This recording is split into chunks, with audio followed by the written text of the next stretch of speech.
មុនមកខ្ញុំដាំពូជខុសពីទិនចិត្តតែបានផលដែរផលវាតិចវាមិនច្រើនដូចទិនចិត្តទេដើមក៏ល្អហើយរូបក៏អត់សូវមានដែរផ្លែក៏ស្អាតហើយផ្លែច្រើនខ្ញុំឈ្មោះអ៊ីងសវឿនអាយុ54នៅស្រុកស្វាយលើខេត្តសៀមរាបកាលពីមុនខ្ញុំដាំតសក់យូរ10ឆ្នាំហើយមកដល់ហើយជិត10ឆ្នាំហើយតែខ្ញុំប្រើតែពូជផ្សេងហើយផលវាក៏មិនបានផលច្រើនហើយពិបាកត្រង់ថាដៃវាក៏វាចាញ់ពីវាពិបាកពុត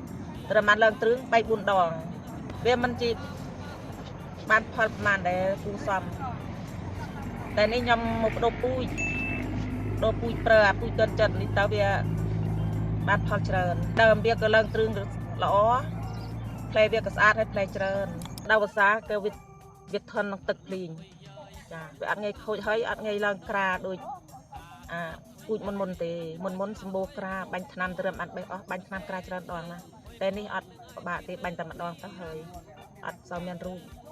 វាធន់នឹងទឹកភ្លៀងច្រើនផ្លែស្អាតច្រើនតែផ្លែគ្រប់ឆ្នាំមានតែសម្បូរល្អច្រើនអត់សូវមានលេខ2ទេ